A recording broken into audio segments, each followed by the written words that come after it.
নমস্কার। এখন আমরা দেখতে পারছি বর্তমান আধুনিক যুগে জনসংখ্যা যেমন বাড়ছে তেমনি বাড়ছে চাহিদাও। আর এই ব্যাপক চাহিদা পূরণের যোগান বাড়াতে উৎপাদন হচ্ছে কৃত্রিম উপায়ে, যেমন কার্বাইড পাকানো ফল, হাইব্রিড শাকসবজি ইত্যাদি, যা আদতে আমাদের শরীরের জন্য খুবই ক্ষতিকর।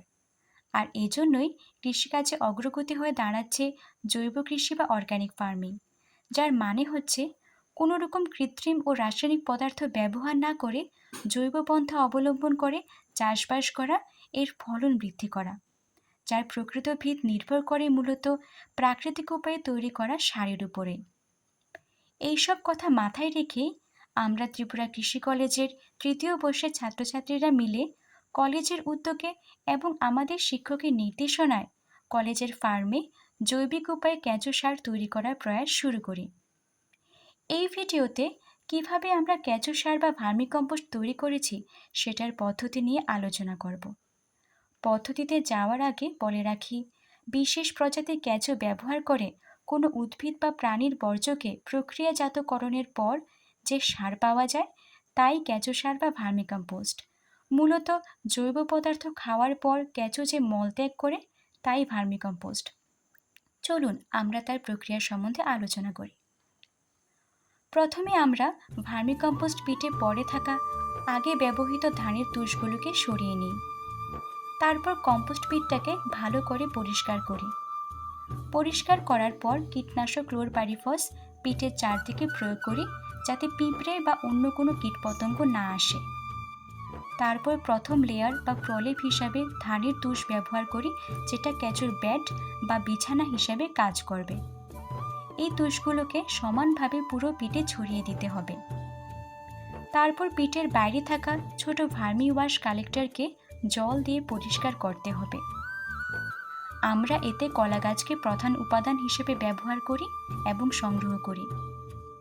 একটা বালতিতে গোবরের জলের মিশ্রণ তৈরি করি এবং সেটা ওই ধানের তুষের বিছানার উপর সমানভাবে ছড়িয়ে দিই। তারপর সংগ্রহ করা কলা গাছগুলোকে ছোট ছোট টুকরো করে কেটে নিই ভালো করে। টুকরো করা কলা গাছকে পরবর্তী প্রলেপ হিসেবে তুষের উপর ছড়িয়ে দিই। এরপর প্রলেপের উপর গোবর জলের মিশ্রণ সমানভাবে চারদিকে ছড়িয়ে দিই।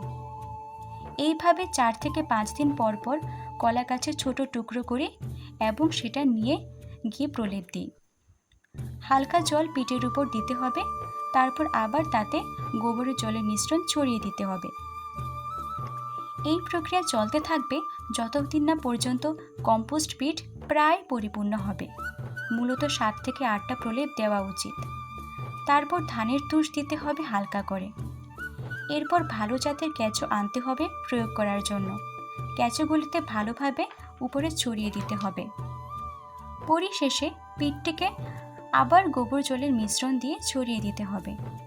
10 থেকে 15 দিন পর পর সামান্য জল ছিটিয়ে দিতে হবে।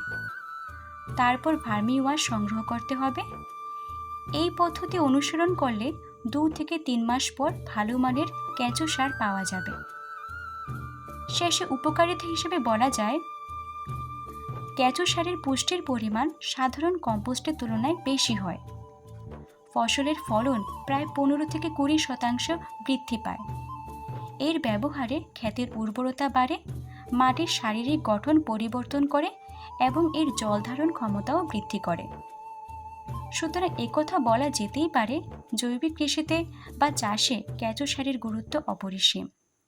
আমাদের কৃষক বন্ধুরাও এটি ব্যবহার করে ভালো ফলন পেতে পারেন। ধন্যবাদ।